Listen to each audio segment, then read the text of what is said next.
এটাও শাসক দল বিরোধী দল মানে রাজনৈতিক দলের নেতা নেত্রীরাই আমাদের শিখিয়েছেন। সেটা হলো ভোটে লড়াই করার মূল অস্ত্র হলো টাকা, কেউ অস্বীকার করতে পারবেন না। গত বছর ওই লোকসভা ভোটের সময় না অর্থমন্ত্রী নির্মলা সীতারামনের একটা কথা চারপাশে খুব সোশ্যাল মিডিয়ায় ঘুরে বেড়াচ্ছিল, খুব শোরগোল পড়ে গেছিল। তিনি বলেছিলেন ব্যক্তিগত টাকা নেই, মানে ভোটে লড়ার টাকা নেই তাই ভোটে লড়বেন না, সোজা সবটা ব্যাপার। এর থেকে সহজ ব্যাপার তো আর হয় না যে তার মানে ভোটে লড়তে টাকা লাগে, বড় সড়ো একটা টাকা লাগে। একটা প্রশ্ন ওঠে যে ভোটে তো লড়ছেন মশাই, টাকাটা আসবে কোত্থেকে? সাপ্লাই লাইন কি? বিরোধীরা বলেন অনেক সময় যে টাকা পয়সা নেই, তারা কৌটো টৌটো নাড়েন, সেটা নিয়েও আবার অন্য দলগুলো তাদের একটু কটাক্ষ টটাক্ষ হাসি ঠাট্টা করে। আর যারা ধরা যাক যে বিরাট পার্টি, সর্বভারতীয় পার্টি, দেশের ক্ষমতায় রয়েছে, তাদের বিভিন্ন জায়গার থেকে অনুদান আসতেই পারে। কিন্তু মুশকিল হচ্ছে ওই এতদিন ধরে যে জিনিসগুলো শুনতাম, ওই বন্ড ফন্ডের মাধ্যমে যে ইলেকট্রাল বন্ডের মাধ্যমে যে টাকা পয়সা দেওয়ার ব্যাপার, সেটা তো এখানে নেই। তাহলে এখানে আসবে কি করে?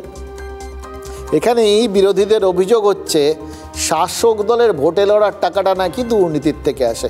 বিজেপি যে কোনো নেতাকে জিজ্ঞেস করুন, তারা এটাই বলছেন গরু পাচার, কয়লা পাচার অথবা চাকরি চুরির কমিশন, এসব থেকেই নাকি এবার কাকতালীয়ভাবে ভোট আসছে, তার মানে নোট লাগবে। আর আজই রাজ্যে একটা বড় সড়ো ইডি রেড হয়ে গেল।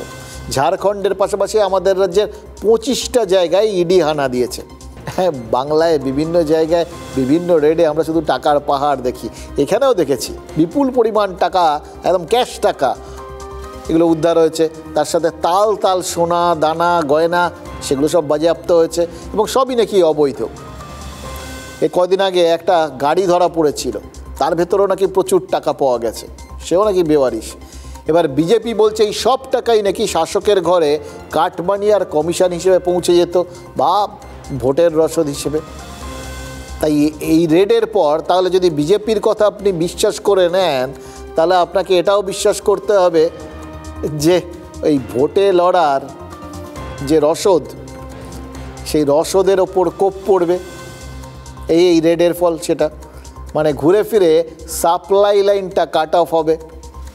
পাল্টা প্রশ্ন উঠছে, কেন শীত ঘুম ছেড়ে ভোটের আগেই সক্রিয়তা? কেন এতদিনেও কয়লা চুরিতে কাউকে দোষী সাব্যস্ত করা গেল না? খালি ধরা হয় কিন্তু গোড়ায় যাওয়া যায় না। কেন ভোটের আগেই ফের এই সমস্ত বিভিন্ন চুরি ঠুরির কথা মনে পড়ে?